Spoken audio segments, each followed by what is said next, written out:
c'est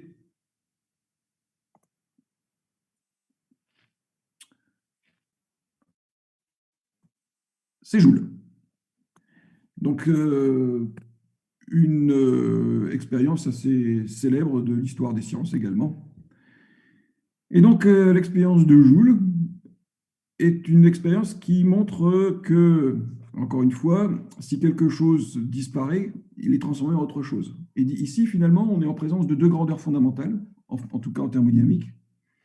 Et ces deux grandeurs fondamentales sont, on les a vues dans le cours précédent, sont l'énergie et la chaleur, telle qu'on l'appelait à l'époque. Maintenant, le terme est un peu proscrit, mais on parlera de transfert thermique. C'est-à-dire que si de l'énergie mécanique diminue, ça veut dire qu'elle se sera transformée sous forme d'énergie thermique, et vice-versa.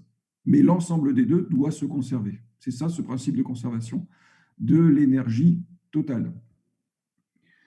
Et donc, c'est Joule qui, le premier, a pu mettre en évidence ce principe de transfert entre de l'énergie mécanique et de l'énergie thermique, de telle sorte que l'énergie totale du système thermodynamique étudié devait se conserver. Alors là, encore une fois, il est très important de bien préciser la nature du système que l'on étudie, parce qu'évidemment, on peut très bien avoir des transferts thermiques vers un milieu extérieur, mais il faut voir un système qui serait fermé dans sa globalité. D'accord ? Et donc, le système total fermé, lui, son énergie mécanique va être conservée. Et donc, l'expérience de Joule, cette expérience absolument marquante, est illustrée ici sur ce transparent. Donc, vous avez ici vous voyez un petit peu comment ça fonctionne. Vous avez une enceinte dans laquelle on a un liquide. Et dans l'expérience de Joule, on va produire un travail mécanique. Et ce travail mécanique, il est produit par la chute de ces deux masselotes, ici. Ces deux masselotes d'une certaine hauteur, que j'ai notée ici, petit h. Et grâce à un système de ficelles et de poulies, ici, de ficelles et de poulies, ici et ici, et cette énergie mécanique, puisque c'est purement de l'énergie mécanique, c'est une masse qui tombe, cette énergie mécanique permettait de faire tourner ici des palets qui sont situés à l'intérieur du liquide. Donc des palets qui sont mobiles, et vous avez également des palets qui sont fixes ici. Vous avez un thermomètre qui permet de voir la variation de température due à ce travail, ici, mécanique, des masselotes mises en rotation. Donc, au cours de cette rotation de ces masselotes, eh bien, il y avait dissipation de l'énergie mécanique, et cette dissipation d'énergie mécanique, en fait, se transformait en chaleur, en énergie thermique.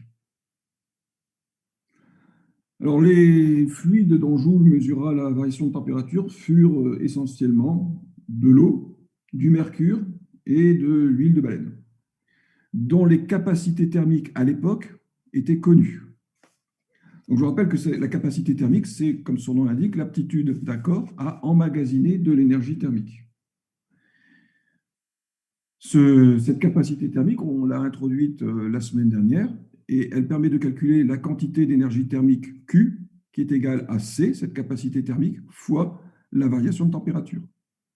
Donc, vous voyez que si vous connaissez ici la capacité thermique du fluide, si à l'aide du thermomètre, vous mesurez la variation de température au cours de ce mouvement, eh bien, vous pouvez déterminer la quantité d'énergie thermique Q qui a été reçue par le fluide lors de la chute de ces masses. Et donc, les relations fondamentales sont indiquées ici. Vous avez le travail mécanique. Donc, ça, c'est ce que vous avez vu en mécanique du point. Quand un corps chute une hauteur h, le travail, c'est la force mg fois le déplacement. Et le déplacement, en l'occurrence, ici, c'est h. Donc, W, le travail, c'est mg fois h. Q, l'énergie thermique, C. Alors, je vous ai dit que c'était C delta T, mais encore une fois, ça dépend comment on définit la capacité thermique, si c'est grand C ou si c'est la capacité thermique massique. Donc, si c'est la capacité thermique massique, ben, l'énergie thermique va s'écrire mc delta T.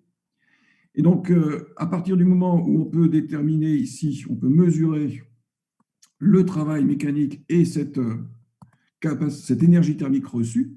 Encore une fois, pour ça, eh bien, il fallait connaître les capacités thermiques du fluide Donc, c'est la raison pour laquelle Joule a utilisé de l'eau, du mercure et de l'huile de baleine. Bien, une fois qu'on avait ces deux expressions, la conversion énergie mécanique en énergie thermique me dit que simplement W est égal à Q. Alors, W est égal à Q lors de cette expérience, avec ici, vous remarquerez que j'ai mis un petit facteur J entre parenthèses, parce que ça va dépendre des unités utilisées pour faire ce genre d'expérience.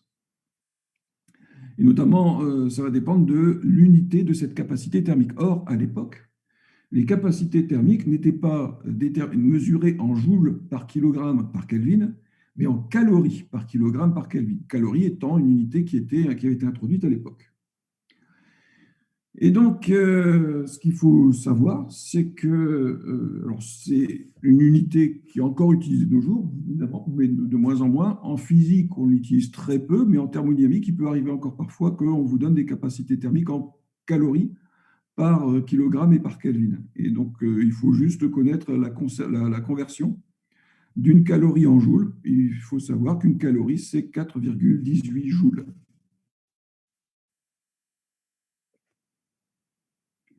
Donc tout ça, voilà, on a ce facteur 4,18 si on exprime le travail en joules et si on exprime le transfert thermique Q en calories et non pas en joules. Or, à l'époque, les capacités thermiques, je le répète, étaient exprimées en calories par kilogramme par Kelvin. Du coup, du temps de joule, on avait la relation qui était trouvée, c'était W est égal à un facteur de proportionnalité fois Q, et ce facteur de proportionnalité, c'était 4,18, qui est en fait la conversion de la calorie en joule. Donc voilà un petit peu l'idée de l'expérience de Joule qui a montré qu'effectivement le travail mécanique ici, hein, c'est-à-dire l'énergie mécanique produite lors de la chute de ces masses, faisait tourner ces palets. Ces palets plongeaient dans un fluide d'une certaine viscosité et provoquaient un échauffement du fluide qui pouvait être mesuré par le thermomètre. Et donc, on pouvait calculer le Q égale mc delta T. Et donc, c'est sur la base de cette expérience historique qu'est bâti le premier principe de la thermodynamique, c'est-à-dire la conversion, l'équivalence entre travail mécanique et énergie thermique.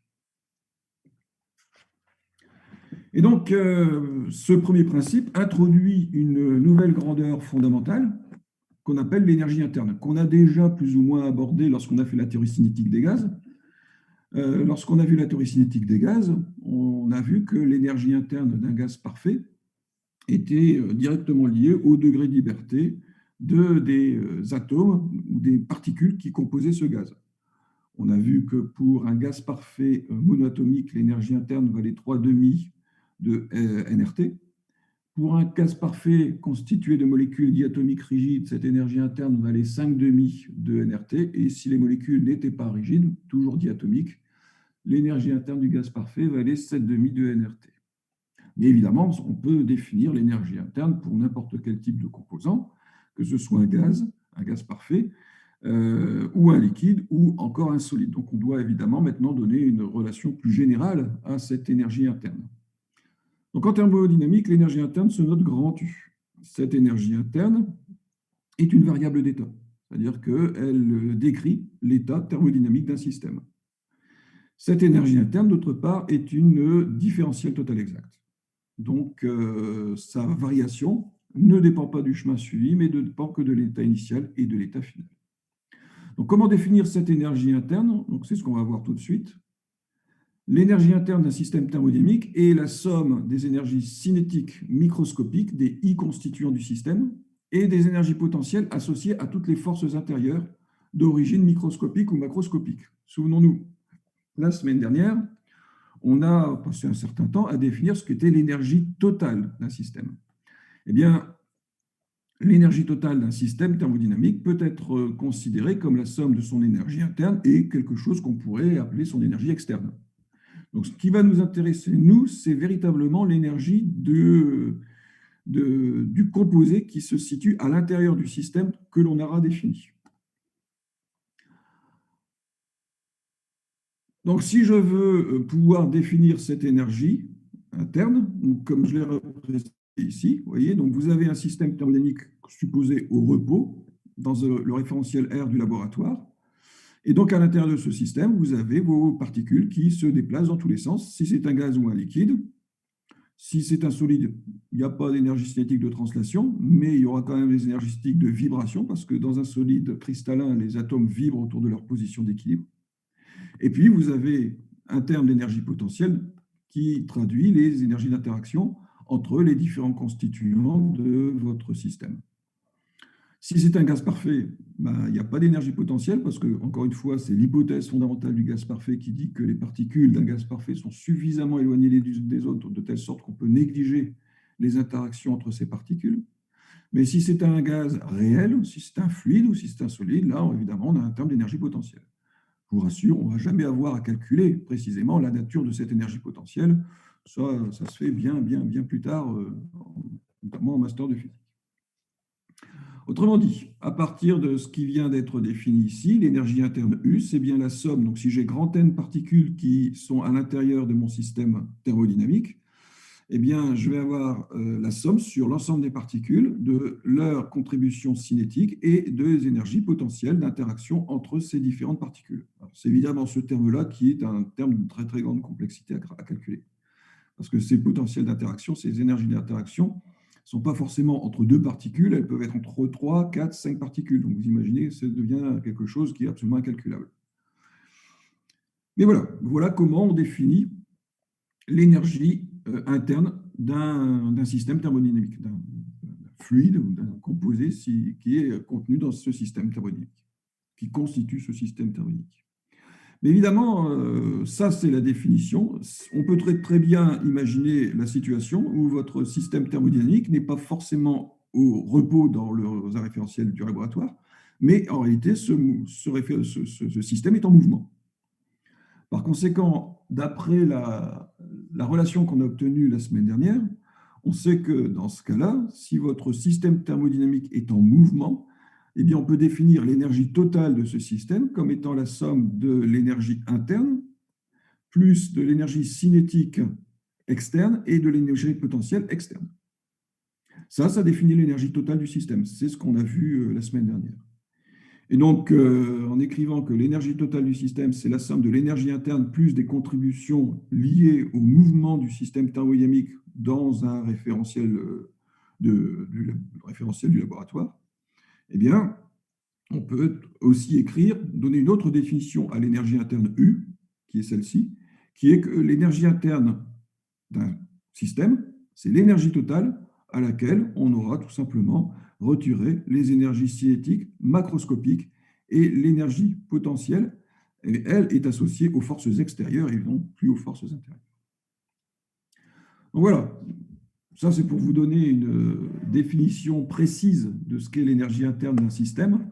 Maintenant, on comprend bien ce que ça signifie. C'est vraiment, une fois qu'on a défini le système thermodynamique, par exemple, si vous prenez un gaz contenu dans une enceinte, bon, l'enceinte étant la frontière du système, le système thermodynamique, c'est le gaz qui est contenu dans cette enceinte, on voit très bien que l'énergie interne, c'est l'énergie du gaz lui-même.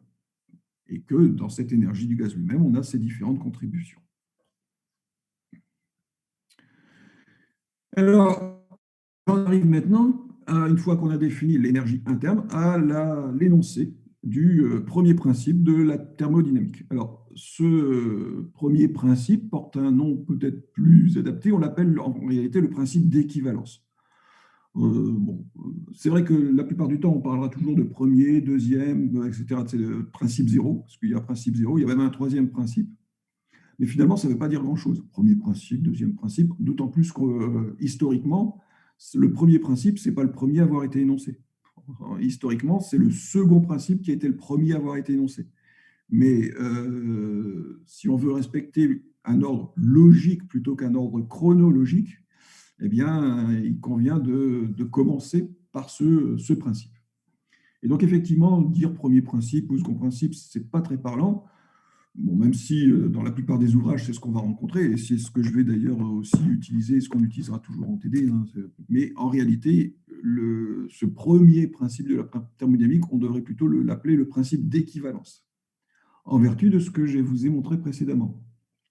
c'est-à-dire l'équivalence qu'il peut y avoir entre l'énergie thermique et le travail mécanique. Alors, deux noms célèbres de la thermodynamique qui sont von Meyer et puis Clausius. Donc, pour von Meyer, donc, en fait, ils avaient déjà plus ou moins abordé ce principe d'équivalence au travers de leurs observations, mais sans véritablement l'énoncer. Donc, on doit à von Meyer cette expression qui est ex nihilo nihil fit, c'est-à-dire rien ne vient de rien. Voilà. On ne peut pas créer quelque chose à partir de rien. Il y avait aussi donc cette phrase de Lavoisier que je vous avais indiquée, rien ne se perd, rien ne se crée, tout se transforme. Et puis Clausius, lui, a simplement énoncé ce qui pourrait être effectivement un prémisse de l'énoncé de ce principe d'équivalence qui dit que l'énergie de l'univers est constante. Mais toutes ces phrases, hein, toutes ces sentences, finalement, ont à peu près la même signification. Et donc, sur la base de ces observations, parce qu'en fait, tout ça, ce ne sont pas des phrases, hein, c'est quand même issu d'expériences que ces gens ont réalisées. Et bien, sur la base de ces observations, on va pouvoir donner un énoncé de ce premier principe de la thermodynamique, de ce principe d'équivalence. Et donc, l'énoncé est le suivant. Pour tout système physique sigma, donc j'ai défini ici un système physique sigma, il est possible de définir une fonction d'état U, des variables d'état. Alors, en ce qui nous concerne, ces variables d'état seront toujours la pression, le volume et la température. Mais comme j'avais pu vous le montrer dans mon historique de la thermodynamique, en fonction du système qu'on étudie, on pourra très bien avoir des variables d'état différentes. D'ailleurs, si vous référez au cours qu'on a eu la semaine dernière, pour le travail mécanique, je vous ai montré plein d'expressions différentes. Ça va dépendre des forces qui sont appliquées, donc tension superficielle.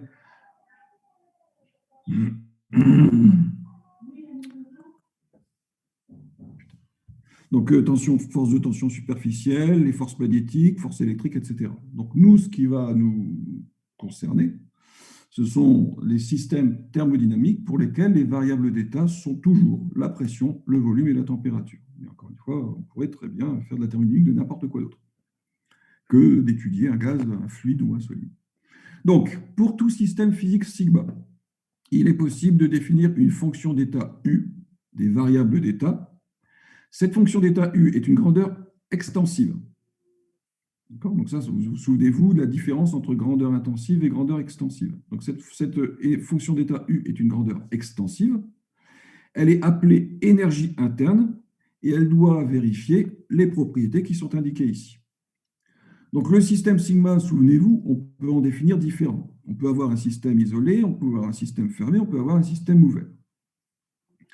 Si le système sigma est un système isolé du monde extérieur, donc imaginez, je vous rappelle la définition, pour un système isolé, il n'y a pas d'échange avec le milieu extérieur, ni sous forme mécanique, ni sous forme thermique. Donc, un système isolé n'échange avec l'extérieur ni matière, ni énergie, qu'elle soit sous forme mécanique ou sous forme thermique. Donc ça, c'est la définition que je vous ai donnée déjà il y a un certain temps d'un système isolé. Et donc, si le système sigma est isolé du monde extérieur, son énergie interne va se conserver et ne doit souffrir d'aucune variation, parce que pour qu'il y ait variation, il faut qu'il y ait interaction avec le milieu extérieur.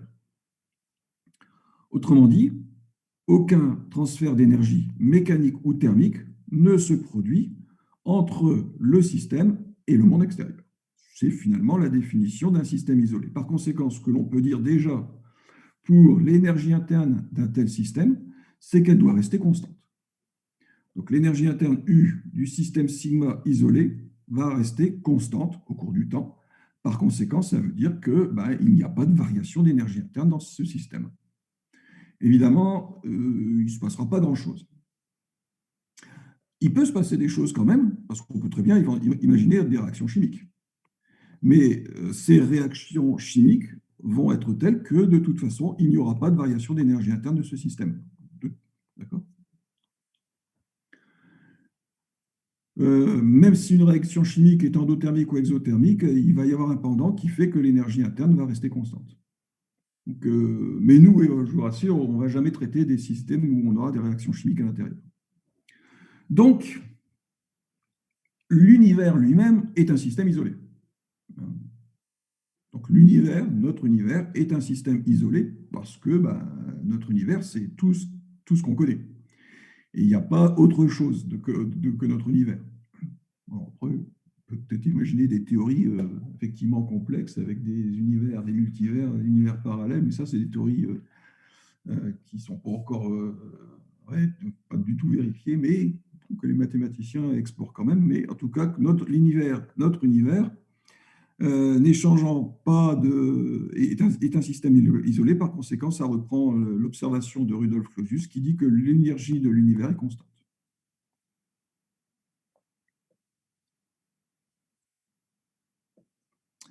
Donc, ça, c'est l'énoncé du premier principe pour un système isolé. Mais qu'en est-il, évidemment, d'un système qui n'est pas isolé? C'est quand même la situation qui va nous intéresser le plus. Puisque là, finalement, il ne se passe rien. Si le système sigma est non isolé, on va imaginer que le système est fermé, malgré tout. C'est-à-dire qu'il n'échange pas de matière avec le milieu extérieur. On n'a que des échanges d'énergie. Mais ces échanges d'énergie peuvent avoir, on l'a vu, deux origines, soit thermiques, soit mécaniques, soit évidemment les deux en même temps. Donc si le système sigma est fermé, non isolé du milieu extérieur, à ce moment-là, on autorise les transferts d'énergie mécanique que l'on a noté W, et ou thermique que l'on note grand Q. Donc un transfert d'énergie mécanique ou thermique ou les deux peut se produire entre ce système sigma et le milieu extérieur. Et dans ce cas, toute énergie perdue par un des systèmes est récupérée par son complémentaire dans l'univers. Donc si le système sigma perd de l'énergie, c'est l'univers, c'est le reste, ce qu'on appelle en thermo, donc le reste, le milieu extérieur qui va le récupérer. Si en revanche ce système gagne de l'énergie, elle va provenir du milieu extérieur. Et donc c'est marqué ici par le complémentaire dans l'univers. L'univers étant tout, l'ensemble, le système plus le milieu extérieur, c'est-à-dire son complémentaire. Encore une fois, si l'énergie est perdue par un des systèmes, celle-ci sera récupérée par son complémentaire dans l'univers, que ce soit l'extérieur ou le système lui-même. Et donc on va exprimer ce premier principe mathématiquement sous la forme suivante. La variation d'énergie interne U du système va être égale à la somme des travaux, des transferts d'énergie mécanique et des transferts d'énergie thermique. Ceux-ci pouvant être positifs ou négatifs. Encore une fois, je vous renvoie, je vais le rappeler après, à la convention qu'on a adoptée qui dit que si W est positif ici, ça veut dire que le système va recevoir du travail.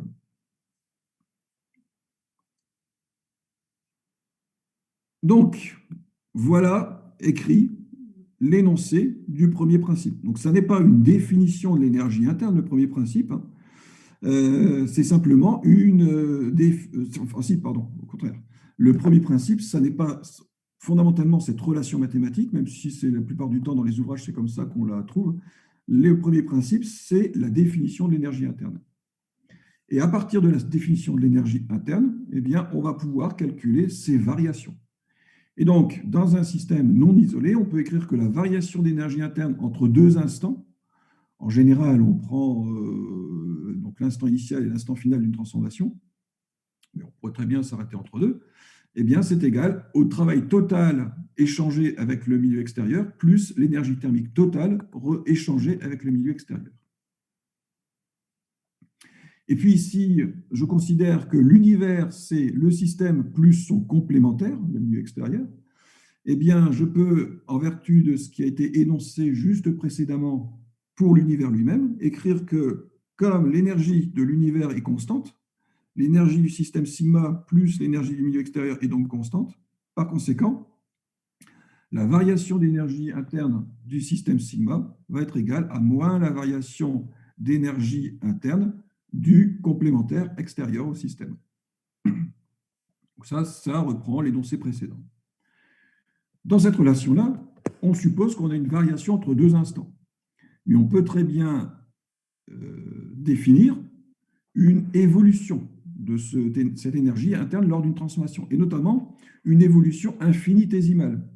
Imaginons que lorsqu'on passe d'un état A vers un état B, on arrive à l'état B par une succession de petits changements.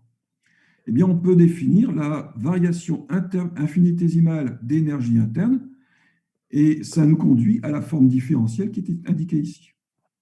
Donc, finalement, mathématiquement, ce premier principe prend deux formes différentes. Soit vous avez cette notation-là avec un grand delta, et quand on utilise un grand physique, ça veut dire qu'on a une variation entre un état A et un état B, un état initial et un état final, et que dans cette relation-là, du coup, W et Q sont l'ensemble des travaux et des transferts d'énergie mécanique et des transferts d'énergie thermique. Mais on peut très bien définir une variation infinitésimale entre deux états très voisins l'un de l'autre, et du coup, cette relation-là s'écrit sous cette forme différentielle. du égale delta Q plus delta W. Vous noterez au passage la petite subtilité de notation ici dans cette expression. Alors pourquoi? Parce que, comme je vous l'indiquais précédemment, l'énergie interne U est une fonction d'état. C'est donc une différentielle totale exacte. Et donc pour indiquer que c'est une différentielle totale exacte, sa forme différentielle se note du. En revanche, delta Q et delta W ne sont pas des différentiels totales exactes. Ça, vous avez fait les premières séances de TD là-dessus. Dire qu'on a une différentielle totale exacte indique que la variation entre deux instants, entre deux points, est indépendante du chemin suivi.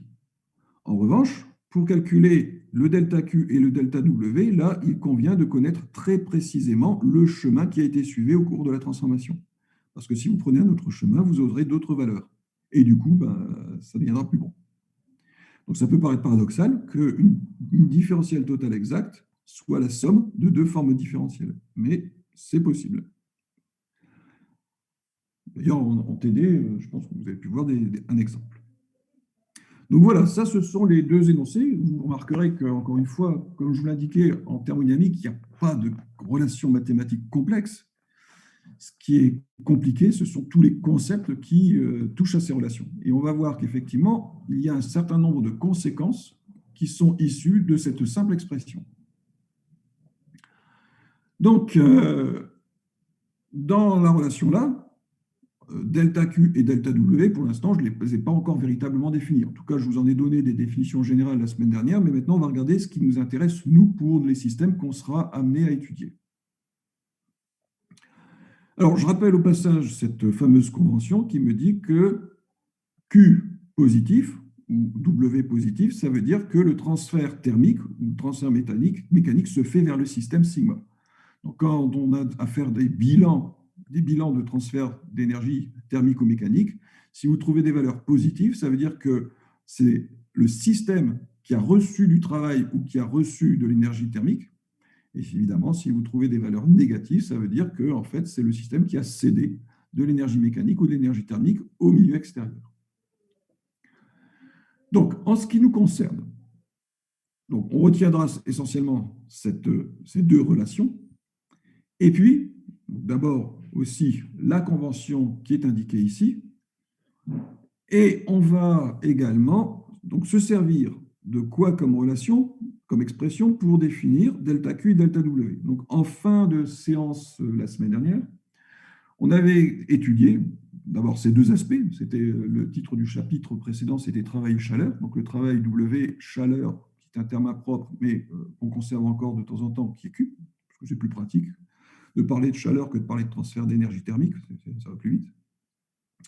Et donc, en ce qui concerne les systèmes que nous, on étudie, c'est-à-dire les systèmes pour lesquels les variables d'état sont la pression, la température et le volume, à ce moment-là, l'énergie thermique Q va être calculée à partir des trois relations que je vous ai données précédemment, et qui sont les suivantes.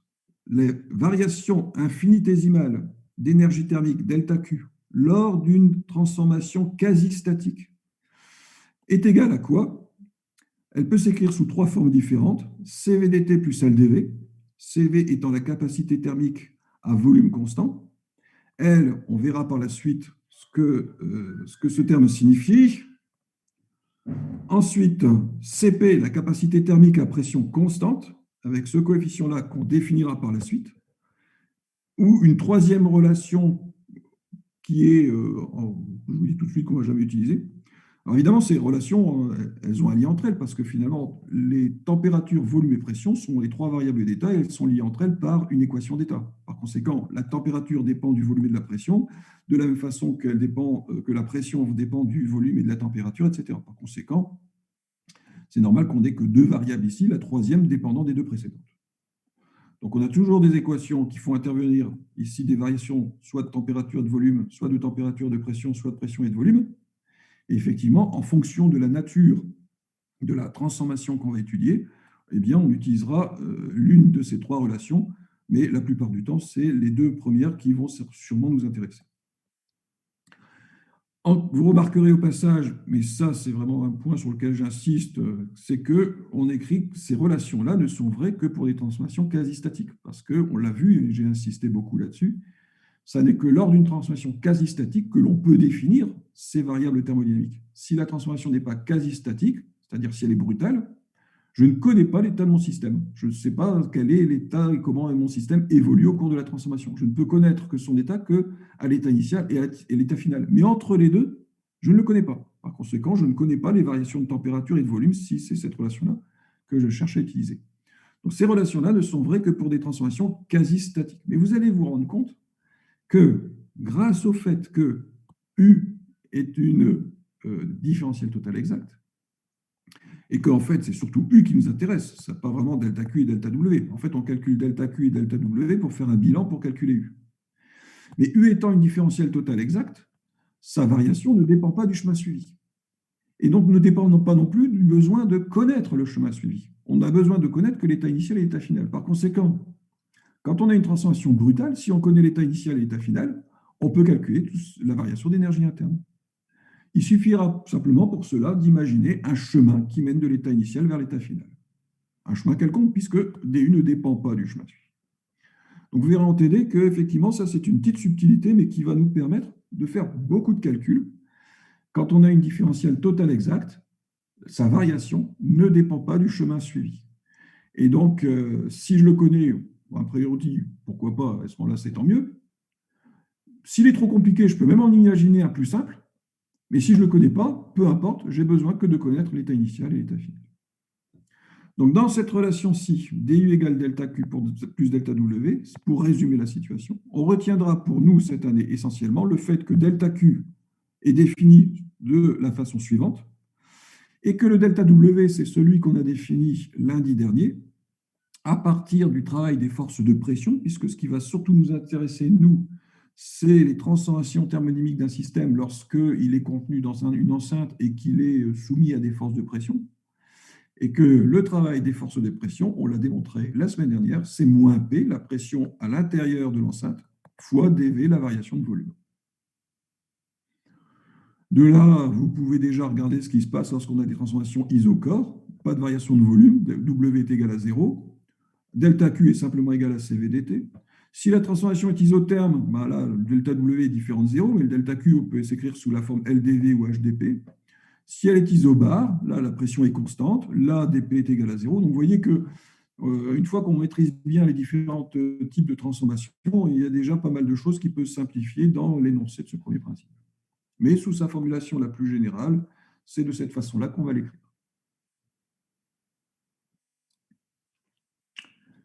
Bien. Je vous laisse emmagasiner tout ça un tout petit instant.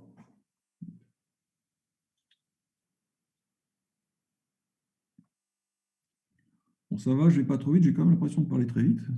Je vais essayer d'aller un peu plus lentement quand même.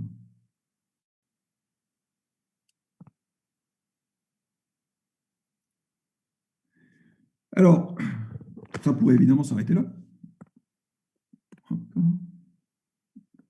Bon, très bien, merci.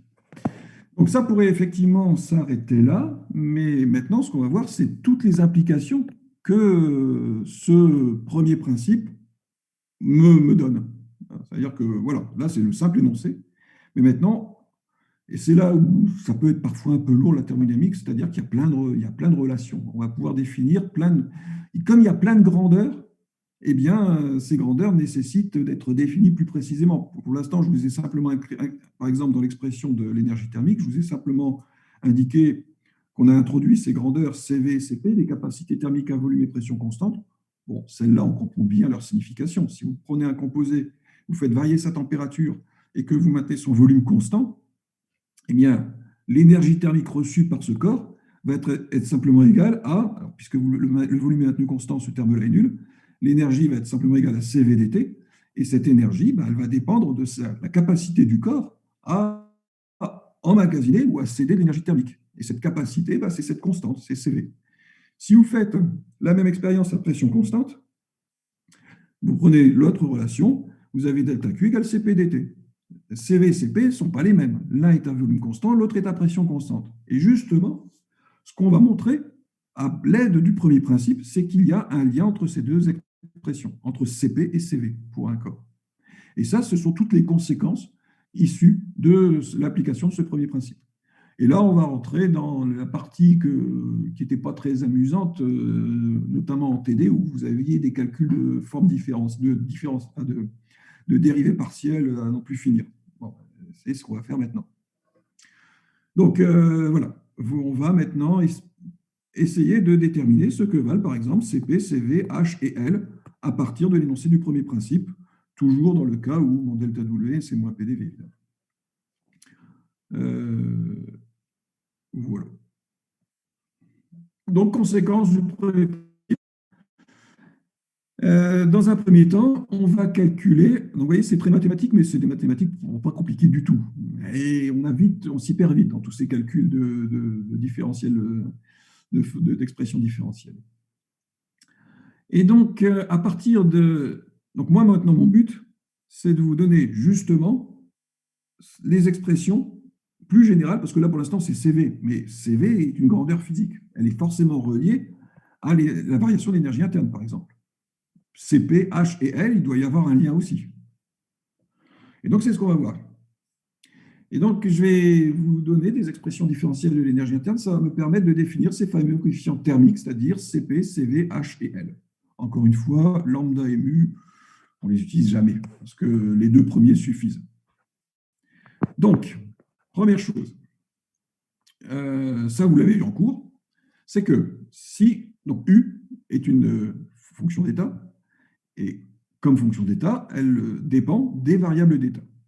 On a un jeu de 3 variables d'état dans le cas qui nous intéresse, qui sont la température, la pression et le volume. D'autre part, on sait que ces 3 variables d'état sont liées entre elles par une équation d'état. Et donc, toute grandeur thermodynamique ne peut être définie uniquement à partir de 2 de ces variables d'état, la troisième étant implicite, puisqu'elle dépend des deux autres. Et donc, si je veux exprimer l'énergie interne U en fonction de variables d'état, température et volume, je vais donc calculer l'expression différentielle, la variation d'énergie interne EU.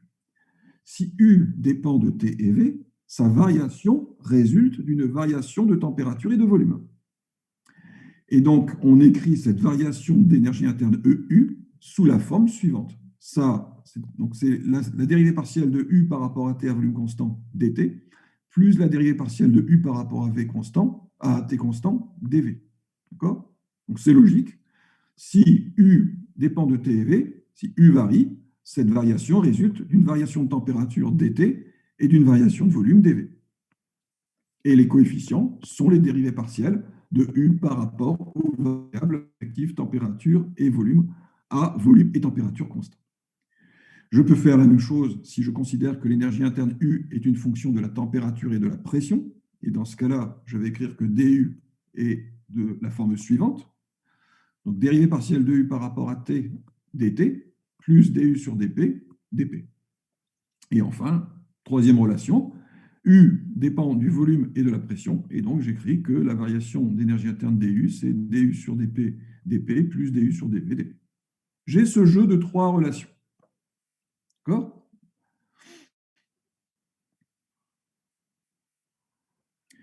À partir de là, qu'est-ce que j'écris? Je reprends l'expression du premier principe, du égale delta Q plus delta W. Ça, c'est l'énoncé mathématique du premier principe. Je travaille à partir de maintenant avec des systèmes thermodynamiques où le travail élémentaire, delta W, s'écrit sous la forme moins PDV. Donc, je remplace simplement le delta W par moins PDV. Et du coup, ayant ceci, j'écris que delta Q, c'est DU plus PDV. DU plus PDV. Et donc, à partir de la relation qui est ici, delta Q étant égal à DU plus PDV, je vais remplacer, donc là, vous voyez que j'ai un dV. Si vous prenez la première expression et que vous remplacez DU par son expression ici, vous allez obtenir quoi? Vous allez obtenir la relation qui est la suivante. Delta Q égale DU plus PDV, et j'ai mis ici en facteur ce qui dépendait de dV. Donc DU sur DT plus DU sur dV, dV, plus PDV. Je mets en facteur. Et ce que je fais, c'est que j'identifie cette relation-là avec la définition que j'ai donnée précédemment de ces variations infinitésimales d'énergie thermique, delta Q. Donc, j'identifie la relation ici avec l'expression qui est celle-ci. Et vous voyez que par identification, je peux en déduire que ce coefficient CV, donc qui est la capacité thermique à volume constant, donc capacité thermique isochore, ce coefficient CV peut s'exprimer à partir de la variation d'énergie interne DU. C'est la dérivée partielle de U par rapport à T à volume constant. Donc vous voyez que maintenant, on a un lien plus physique. On a une définition un peu plus physique d'une capacité thermique à volume constant. Elle est directement liée au fait qu'à volume constant, on a une variation d'énergie interne du système lorsqu'on a une variation de température. Donc on retiendra cette relation-là, CV est égal à DU sur DT à volume constant.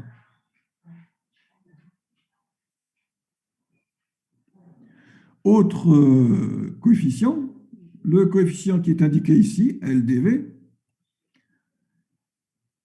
eh bien, si vous faites, si vous identifiez les deux relations entre elles, vous voyez que ce coefficient L, qu'on appelle le coefficient de dilatation isotherme, encore une fois, dilatation isotherme, parce qu'on a une variation de volume à température constante. Hein. Si T est constant, vous avez delta Q est égal à LdV, donc L est une variation de volume à température constante. Et donc, une variation de volume va finir un coefficient de dilatation. Et ici, c'est le coefficient de dilatation isotherme.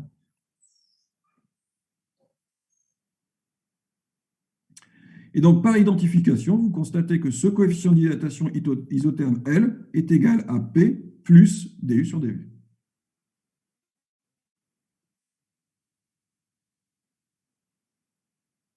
Donc, vous voyez que voilà, l'énoncé du premier principe, c'est bien, mais on a surtout la possibilité, grâce à ce premier principe, de définir toute une série de coefficients thermodynamiques. On vient de le faire sur CV, donc vous voyez qu'en prenant la première relation, ça va permettre de définir ce que valait CV et ce coefficient de dilatation isotherme. Si je prends la deuxième relation, vous avez un DT et un DP, eh bien, vous voyez qu'on va pouvoir effectivement, de la même manière, s'intéresser à la définition de ces coefficients CP et H.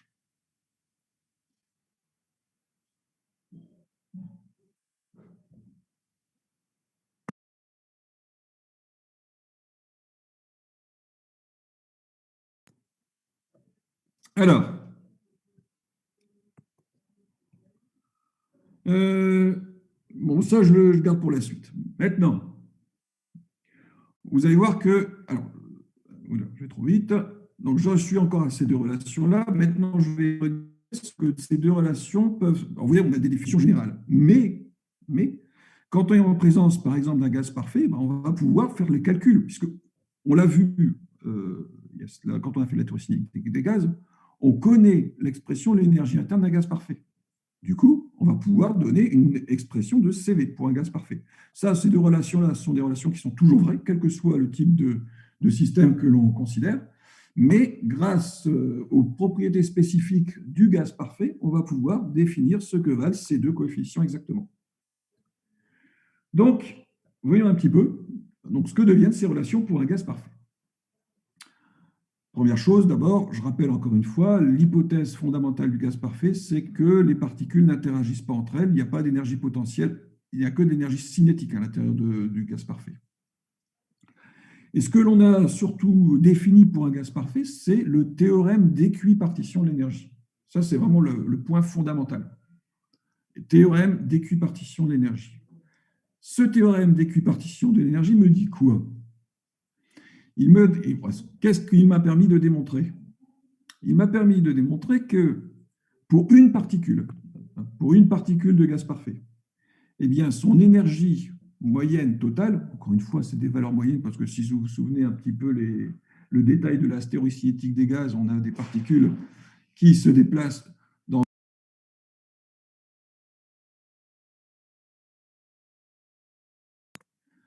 Donc, si vous reprenez la définition de l'énergie d'une particule, donc une valeur qui sera moyenne, parce qu'encore une fois, les chocs font que les vitesses changent constamment, mais comme il y a un très grand nombre de chocs, on peut imaginer que la particule se déplace avec une vitesse moyenne. Bon, bref, ça c'était un petit détail.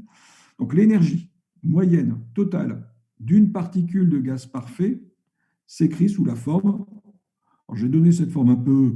Là, ici, c'est le nombre de degrés de liberté divisé par 2 fois kT. Ça, c'était ce qu'on avait obtenu à partir du théorème d'équipartition de l'énergie. Autrement dit, ça, c'est l'énergie d'une particule. Il n'y a pas d'énergie potentielle. Cette énergie totale, c'est uniquement l'énergie cinétique qui vaut ceci. Donc, n'ayant pas d'énergie potentielle, l'énergie totale de grand N particules, donc imaginez, votre gaz contient grand N particules, l'énergie de grand N particules va être égale tout simplement à grand N fois l'énergie d'une particule. Encore une fois, parce que tout se moyenne. Et donc, elles se comportent, comme il y en a un très grand nombre, elles se comportent toutes de la même façon, elles ont toutes en moyenne la même énergie cinétique. Et donc, l'énergie totale de mon gaz parfait, formé de grand N particules, ce sera tout simplement grand N fois l'énergie cinétique moyenne d'une particule. Et c'est cette énergie totale, puisque je n'ai pas d'énergie potentielle, cette énergie potable, souvenez-vous de la définition de l'énergie interne. L'énergie interne, c'est l'énergie totale interne, qui est la somme de l'énergie totale, qui est de la somme de l'énergie potentielle interne, qui est nulle, plus l'énergie cinétique interne, qui est celle-ci. Donc, ce coefficient, ce terme, grand N fois cette énergie moyenne, ça n'est rien d'autre que la définition de l'énergie interne de mon gaz parfait. Et donc, pour un gaz parfait, constitué de particules qui possèdent n dl degrés de liberté, l'énergie interne de ce gaz parfait va être égale à grand N fois l'énergie d'une particule, donc NdL sur 2 fois nkt, donc n le nombre de particules, k la constante de Boltzmann, t la température. Et on a vu, au travers des relations qu'on avait abordées il y a de cela un certain temps, que ça pouvait aussi s'écrire sous la forme NdL sur 2 nRT, N le nombre de moles, R la constante des gaz parfaits, T la température. Donc voilà l'expression de l'énergie interne d'un gaz parfait. Et vous remarquerez qu'elle ne dépend que de la température. Ça, c'est ce qu'on appelle la première loi de Joule. La première loi de Joule me dit que l'énergie interne d'un gaz parfait ne dépend que de la température. U égale NdL sur 2 fois nRT. Maintenant, on peut regarder les situations qu'on a abordées précédemment, quand on a fait la théorie cinétique des gaz. Si vous êtes en présence d'un gaz parfait monoatomique, on a uniquement 3 degrés de liberté, qui sont les 3 degrés de liberté de translation de la particule dans les 3 directions de l'espace. Dans ce cas-là, U est égal à 3,5 de nRT. 3,5 de nRT. CV, qui est égal à du sur dt, va être égal à 3,5 de nR. Mais ce CV que je viens de vous définir est la capacité thermique molaire. Donc, c'est le petit CV. Donc, CV est égal à 3,5 de nR. D'accord ? Or, CV, le grand CV ici, donc capacité, donc ça ce sont des joules par mol, et le grand CV ici, du sur dt, est égal à 3,5 de R. Et le petit CV qui est égal à 3,5 de NR.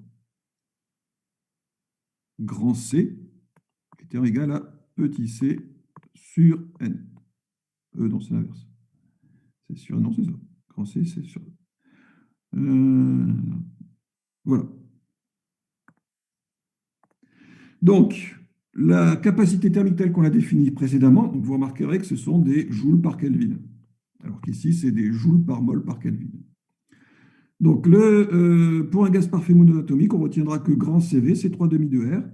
Et si le gaz est un gaz parfait diatomique avec des molécules rigides, c'est-à-dire si le nombre de degrés de liberté est égal à 5, 3 degrés de liberté de translation plus 2 degrés de liberté de rotation, à ce moment-là, le CV sera égal à 5 demi de R. Donc, vous voyez qu'à l'aide du premier principe, et grâce aux spécificités de la théorie cinétique des gaz pour un gaz parfait, eh bien, on connaît exactement les valeurs des capacités thermiques à volume constant d'un gaz parfait, monoatomique ou diatomique. On va pouvoir de la même façon calculer le coefficient de dilatation isotherme, le petit l précédent. Donc, celui qui est issu de la relation qui est ici. On a montré dans le transparent précédent que petit l était égal à P plus dU sur dV à température constante. Or, ce que l'on constate, c'est que, après la première loi de Joule, l'énergie interne U ne dépend que de la température. Par conséquent, cette dérivée est forcément nulle pour un gaz parfait. Et du coup, ce coefficient L est tout simplement égal à la pression petit p. Voilà ce que la théorie ce que le premier principe me donne comme information sur les propriétés du gaz parfait. J'ai pu calculer précisément ce que valaient ces deux coefficients, capacité thermique à volume constant et coefficient de dilatation isotherme.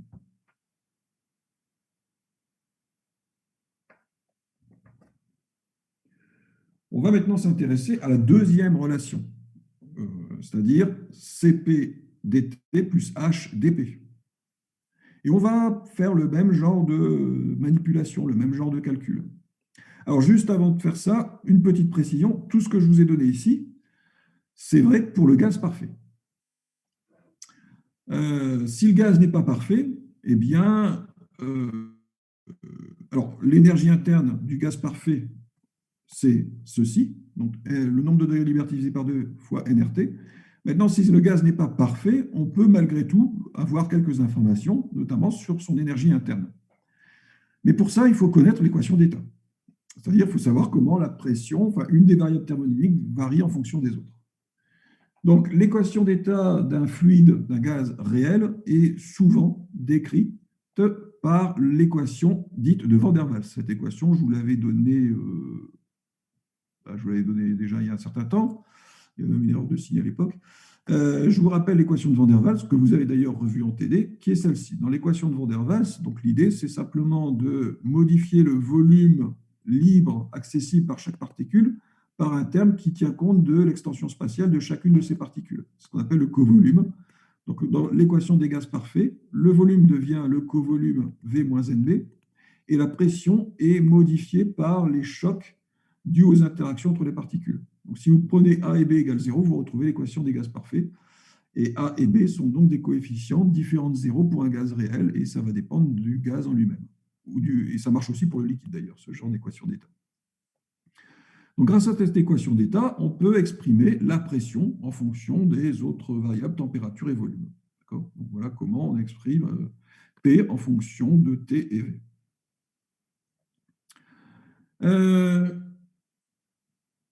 Alors, première relation de Clapeyron. On va... attendez, je ne me souviens plus. L, le coefficient... c'est-à-dire qu'en fait, par rapport à l'année dernière, j'ai sauté mon aperçu historique et du coup, cette relation-là, je ne vous l'ai pas donnée. Attendez, hein, laissez-moi réfléchir comment... ouais, comment je vais vous présenter la chose. Bon. Historiquement, Clapeyron, donc, dont je vous ai déjà parlé, a donné une autre expression du coefficient de dilatation isotherme, L. Vous avez celle qui est ici. Okay, L égale P plus dU sur dV à T constant. Il y a une autre façon d'exprimer ce coefficient qui est cette alors, je ne me souviens plus, mais je pense que je vais quand même vous la démontrer par la suite, cette relation-là. Donc, pour pouvoir effectivement donner l'expression de l'énergie interne d'un gaz de Van der Waals, il me faut cette relation de Clapeyron que je vais vous démontrer après. Première relation de Clapeyron qui me dit que le coefficient de dilatation isotherme peut aussi s'écrire sous la forme T dp sur dt à volume constant. Là, encore une fois, c'est en jouant les jeux avec les dérivées partielles dans tous les sens. Mais ça se démontre. Donc, d'après la première relation de Clapeyron, le coefficient de dilatation isotherme L peut également s'écrire sous la forme T dp sur dt à volume constant. Par conséquent, si vous reprenez l'équation de Van der Waals qui est ici et que vous calculiez la dérivée partielle de P par rapport à T à volume constant, vous trouvez tout simplement que dP sur dt, c'est NR sur V moins NB. Et du coup, puisque c'est NR sur V moins NB, ça peut aussi s'écrire sous la forme P plus A N carré sur V carré. D'accord ? Si vous avez des doutes, je peux l'écrire, stylé. Donc ici, dP sur dt à volume constant, ça va être égal à NR sur V moins NB. Par conséquent, T dP sur dt à volume constant, c'est NRT sur V moins NB. Or, d'après la relation là, NRT sur V moins NB, c'est aussi égal à P plus A N carré sur V carré. Ce qui est ici. Voilà, c'est fait. Bien, reprenons mes expressions précédentes, les expressions générales, à savoir que la variation d'énergie interne, elle peut s'écrire sous la forme suivante, que la capacité thermique à volume constant, c'est, on l'a démontré, D sur dt à volume constant, et que le coefficient de dilatation isotherme L s'écrit également P plus dV sur du sur dV à température constante. Donc si vous reprenez ces différents éléments, vous en déduisez donc que vous avez le du sur dt qui est ici, et les du sur dv qui est ici. Donc vous pouvez écrire que du égale cv dt plus L moins P dv. D'accord ? L moins P, c'est A1 carré sur V2. Donc je le remplace, et j'obtiens ceci. Donc, ce que l'on constate, c'est que en présence d'un gaz parfait, du égale cv dt. L'énergie interne U ne dépend que de la température. Donc la variation d'énergie interne U d'un gaz parfait ne peut résulter que d'une variation de température. Donc, pour un gaz parfait, je vais quand même le réécrire, du pour un gaz parfait est égal à cv dt. Parce que pour un gaz parfait, U du gaz parfait, ne dépend que de la température. Pour un gaz réel, c'est ce que je viens de vous montrer, du, c'est CVDT, plus ce coefficient-là, qui en fait, voilà, est issu de l'équation de Van der Waals. Autrement dit, ce qu'on peut écrire, c'est que l'énergie interne d'un gaz de Van der Waals, ou d'un fluide, d'un liquide aussi, peut se mettre sous la forme CV fois T moins AN carré sur V. Vous prenez la primitive. D'accord ? Donc, la primitive de dV sur V2, c'est moins 1 sur V. Et donc, vous obtenez la relation suivante. Et en gros, ce que vous pouvez constater, c'est que l'énergie interne d'un fluide de Van der Waals, d'un gaz de Van der Waals, c'est l'énergie interne d'un gaz parfait auquel on aura retiré justement ces contributions qui sont simplement issues des énergies potentielles d'interaction. Donc, c'est assez logique. L'énergie interne d'un gaz de Van der Waals est plus faible que celle d'un gaz parfait. Le gaz parfait, c'est celui qui est la plus haute énergie. Monsieur, pourquoi sur la diapo devant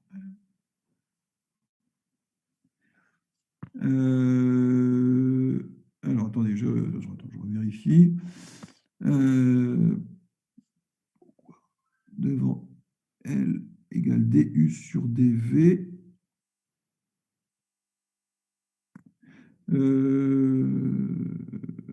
Pour un gaz parfait, l'énergie interne ne dépend que de la température. Si c'est ça, du coup, du sur dV est égal à 0, si U ne dépend que de T. C'était sur la diapo précédente, peut-être. Ici. Voilà, c'était la diapo précédente. C'est une question sur notre diapo. Encore une fois, on étudie un gaz parfait. Donc, par définition, pour un gaz parfait, U ne dépend que de la température. Du coup, du sur dV est égal à 0, à T constant. U ne dépend que de la température.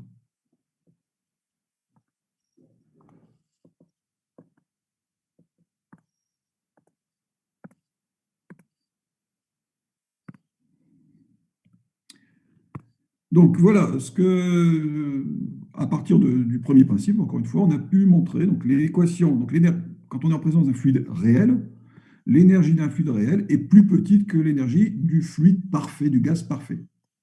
Et elle est plus petite parce qu'on lui soustrait cette contribution qui, je vous le rappelle, est directement issue des énergies d'interaction entre les molécules à l'intérieur de l'enceinte. Des potentiels d'interaction entre les particules d'un gaz de Van der Waals. Donc ça, à partir de ces relations, donc vous voyez on est juste parti de la relation du égale delta Q plus delta W. Et vous voyez que à partir de cette simple relation, on est en train de dérouler toute une série de nouvelles relations et de propriétés qui en sont directement issues. Donc vous voyez, c'est ce que je vous disais, hein, c'est que l'énoncé du premier principe, ce n'est pas très compliqué. D'abord, le vrai énoncé, c'est de dire qu'on peut définir une variable d'état qui est U, l'énergie interne, et que sa variation, c'est du égale delta Q plus delta W. Et qu'à partir de là, ce qu'on est en train de voir, c'est qu'on peut définir plein de nouvelles relations et plein de propriétés. Et donc, parmi ces propriétés, on va déterminer les propriétés issues d'une transformation adiabatique. Alors, souvenez-vous des différents types de transformations un peu particulières qu'on sera amené à étudier. Donc, on a les transformations isobar, isotherme, isochore. Donc, ça, c'est pas très compliqué. Hein. Et donc, pression, volume et température constante. Les transformations un peu plus subtiles qui sont monobar, monotherme. Donc, là où c'est la température et la pression du système, du milieu extérieur qui restent constantes. Et puis, on avait défini une transformation un peu particulière, et celle-là, elle va vraiment nous intéresser beaucoup par la suite, c'est la transformation dite adiabatique. Alors, évidemment, une transformation adiabatique, elle s'obtient la plupart du temps lorsque le gaz est contenu dans une enceinte adiabatique. Et par définition, si vous reprenez les différents types d'enceintes que je vous ai donnés, hein, donc les enceintes athermales, et puis vous avez l'enceinte adiabatique. Et on sait que lorsqu'une enceinte est adiabatique, elle ne permet pas les échanges d'énergie thermique avec le milieu extérieur.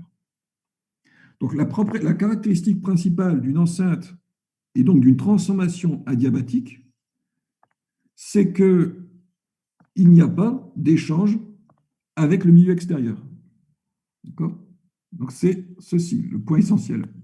Pour une adiabatique, lorsqu'on est en présence d'une transformation adiabatique, cette transformation s'effectue sans échange d'énergie thermique avec le milieu extérieur.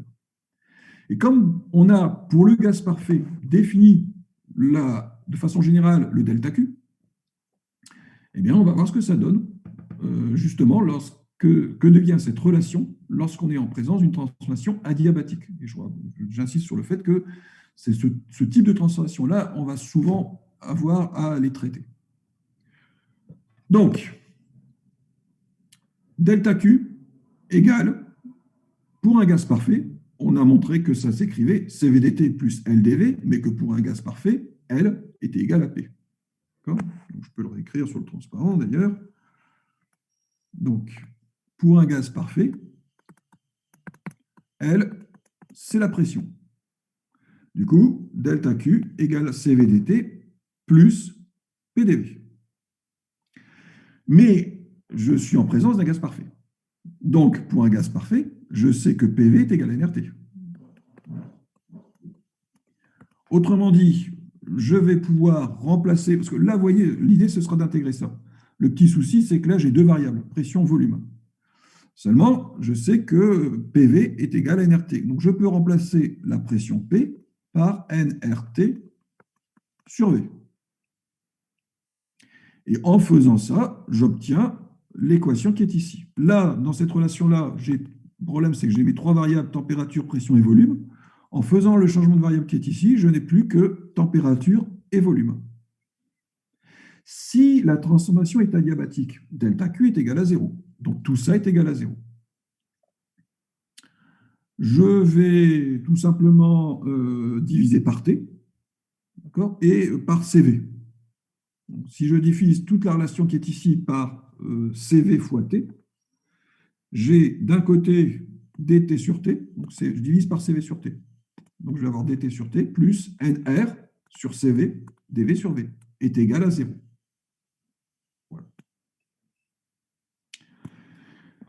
Euh, alors, il se trouve, mais là encore une fois, finalement, je me rends compte que laisser tomber mon petit historique, ça me pose quelques petits soucis. Existe une relation entre les coefficients CP et CV. Cette relation s'appelle la relation de Meyer. Et elle me dit que CP moins CV est égal à NR. Il est possible d'ailleurs qu'en TD, vous l'ayez démontré, cette relation-là. Je pense que je l'avais mis. CP moins CV est égal à NR. Mais si ça, je trouve, je vous l'ai déjà présenté. Donc, on part pour une transformation adiabatique, on part de cette équation et on utilise la relation de Meyer, CP moins CV est égal à NR. Tout simplement pour remplacer dans cette relation-là NR par CP moins CV. C'est ce que je fais ici. dt plus CP moins CV sur CV, dV sur V égale. Et alors ça, je me souviens que je voulais quand même définir le coefficient gamma. Ce coefficient gamma est assez particulier. Il est défini d'abord comme le rapport CP sur CV, le rapport des capacités thermiques à pression constante sur la capacité thermique à volume constant, gamma. Donc, si gamma, c'est CP sur CV, eh bien, le terme qui est ici, CP moins CV sur CV, en fait, est égal à gamma moins 1. Et j'obtiens, du coup, l'équation qui est ici. Cette équation, je peux l'intégrer. Si j'intègre cette relation-là, j'obtiens quoi? TV puissance gamma moins 1 égale constante. Et donc, cette relation-là, quand j'ai cette relation-là, je sais que ma transformation est adiabatique. Ou, inversement, si je vous demande de travailler sur une transformation adiabatique, je peux tout de suite écrire cette relation-là. C'est trop. Voilà. TV puissance gamma moins 1 égale constante. Après, ça c'est vrai pour un gaz parfait. Comme PV est égal à nRT, vous pouvez très bien remplacer la température par la pression fois le volume. Alors, en réalité, ce n'est pas la peine de connaître les trois. Hein. Il suffit d'en connaître une et les deux autres, finalement, on peut les déduire de celle-là. Parce que, regardez, on vient de démontrer celle-ci. Seulement, comme PV égale nRT, NR, c'est une constante. Donc, je peux la mettre dans la constante qui est ici. Donc, si je remplace T par PV, je vais avoir PV fois V puissance gamma moins 1 égale constante. Du coup, PV égale constante. Et si je veux une relation qui lie non pas température-volume, pression-volume, mais température-pression, pareil, j'utilise la loi des gaz parfaits, puisqu'encore une fois, ces relations ne sont valables que pour des gaz parfaits. Si je prends PV puissance gamma égale constante, je remplace la pression P par la température sur le volume. Et donc, j'ai T sur V fois V puissance gamma égale constante. T sur le volume. Ouais. Non, je suis en train de. C'est pas, je vais remplacer. Je me trompe. Hop. Ici, ce que je vais faire, en fait, c'est remplacer le volume V, ici, par T sur P. Il est proportionnel à T sur P. Par conséquent, PV puissance gamma, c'est P fois T sur P puissance gamma, ce qui me donne T puissance gamma, P à la puissance 1 moins gamma, égale constante. Voilà. Ces trois relations sont absolument fondamentales. Surtout une des trois. Alors, encore une fois, vous avez vu, ce n'est pas la peine de connaître les trois par cœur. Moi, personnellement, je connais par cœur que celle-là. Et après, je retrouve les deux autres rapidement, grâce à la loi des gaz parfaits. Donc, retenez surtout PV puissance gamma égale constante lorsqu'on est en présence d'une transformation adiabatique dans un gaz parfait. Alors, pourquoi j'insiste là-dessus? Bon, d'abord parce que ça me permet de définir, dès qu'une transformation est adiabatique, je sais qu'il y a un lien entre pression et volume. Et ce fameux coefficient gamma ici, qu'on a défini quand on a fait la théorie cinétique des gaz, on avait 5 tiers pour un gaz parfait monoatomique, on avait 7/5 pour un gaz parfait diatomique.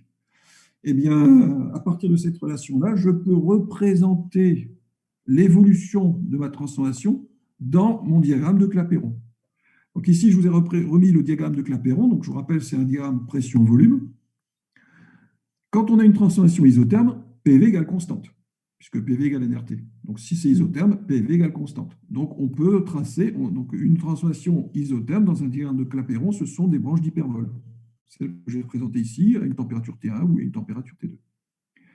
Si j'ai une transformation adiabatique, alors ma transformation adiabatique va... Alors, dans une transformation adiabatique, tout change, pression, volume et température.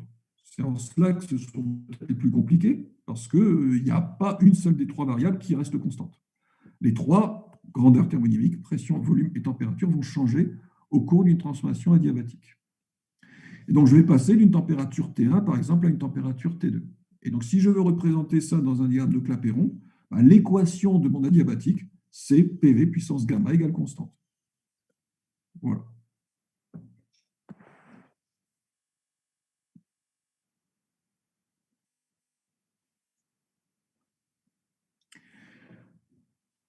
Alors, toujours pour les transformations adiabatiques, on va maintenant pouvoir donner, en déduire un certain nombre de quelques petites propriétés intéressantes et une relation connue sous le nom de formule de Reech, R-E-E-C-H. L'idée, c'est de comparer cette transformation adiabatique avec cette transformation-ci qui serait une transformation isotherme. En fait, je vais vous montrer qu'on peut expérimentalement très facilement mesurer ce coefficient gamma. Si je reprends l'équation d'une isotherme, PV égale nRT, mais comme c'est une isotherme, j'ai PV égale constante. Donc, si PV égale constante, donc on peut facilement, ici PV égale constante, calculer la pente de cet isotherme en tout point de l'isotherme. Calculer la pente, ici, en n'importe quel de ces points, revient tout simplement à différencier l'équation de l'isotherme PV égale constante. Donc, si je différencie cette relation-là, j'ai PdV plus VdP égale 0. La pente de l'isotherme, c'est, dans cette représentation-là, la pente de l'isotherme en n'importe quel point, c'est dP sur dV, à T constant. dP sur dV. D'accord ?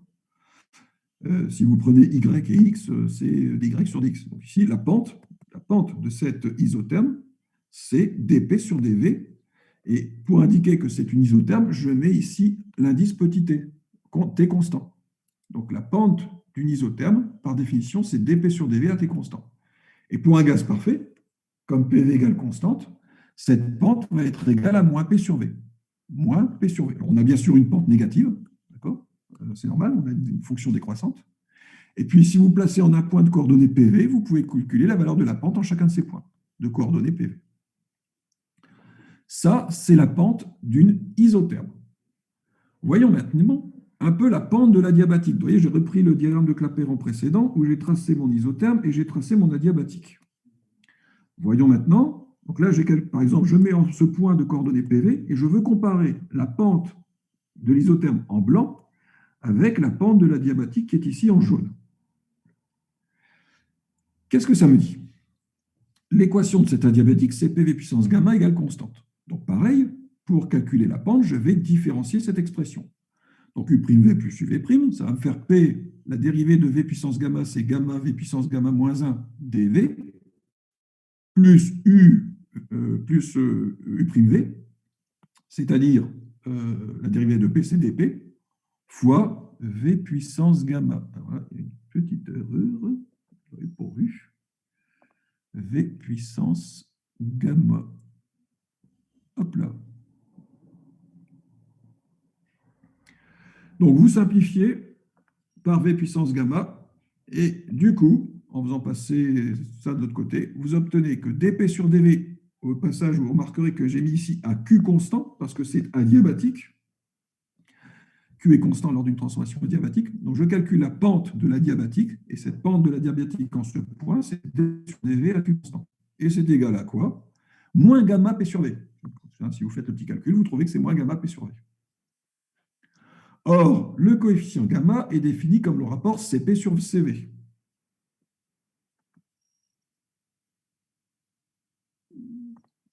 Donc gamma, c'est Cp sur Cv. Et en plus, Cp moins Cv est égal à Nr. Donc Cp est égal à Cv plus Nr, d'après la relation de Meyer. Donc de toute façon, Cp est plus grand que Cv. Et le coefficient gamma, par conséquent, est toujours plus grand que 1. Le coefficient gamma est un coefficient qui est forcément plus grand que 1, strictement. Par conséquent, ça me dit quoi? Si je calcule le rapport des pentes, donc c'est ce que je fais ici. Donc là, remarquez, j'ai fait un petit zoom, et pour des variations très très petites, je peux assimiler en fait mes courbes à des petits éléments de droite. Donc si vous faites le rapport de la pente de l'adiabatique ici sur la pente de l'isotherme qui est ici, vous obtenez quoi? Directement le coefficient gamma. Directement le coefficient gamma. Ce coefficient gamma dépend de la nature du gaz. Je vous rappelle, hein, c'est 5 tiers pour un gaz parfait monoatomique, c'est 7 cinquièmes pour un gaz parfait diatomique. Autrement dit, première chose, c'est que la pente de l'adiabatique est forcément plus grande que la pente de l'isotherme parce que gamma est plus grand que 1. Donc, quand j'ai une transformation quand je veux comparer une transformation isotherme à une transformation adiabatique, vous remarquerez que la pente en ce point est forcément plus grande que la pente de l'isotherme. Autrement dit, la transformation adiabatique, elle ne peut pas être comme ça. Ça, c'est impossible comme transformation adiabatique. Je ne peux pas aller vers une autre isotherme qui serait ici. C'est forcément, voilà, la pente de l'adiabatique est forcément plus grande que la pente de l'isotherme d'après la relation qui est ici. Et ça, c'est une première observation. Deuxième chose, c'est que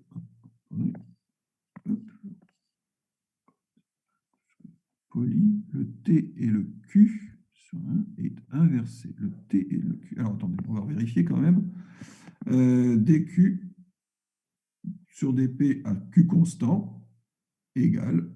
Donc, si je divise ça par ça, j'ai gamma. dP à la G, dP sur dV. Le poulie de TD, ça me paraît étonnant. Quel poulie, en fait? Vous me parlez de quel poulie exactement? Votre cours. Le cours, c'est celui-là. C'est ce que je suis en train de vous faire. Vous pouvez vérifier. On peut vérifier ensemble, si je ne me suis pas trompé.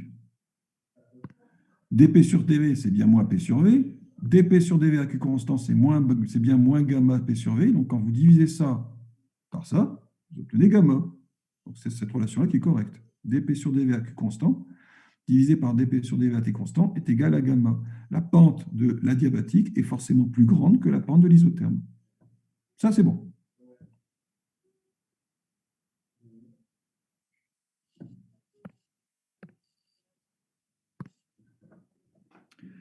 Et donc, ce coefficient gamma, il existe des différentes manières de le mesurer.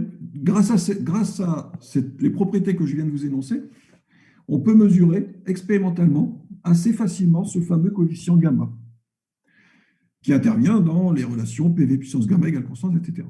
Pour cela, vous avez différents types d'expériences, et vous avez la fameuse expérience dite de Clément et de Zorn.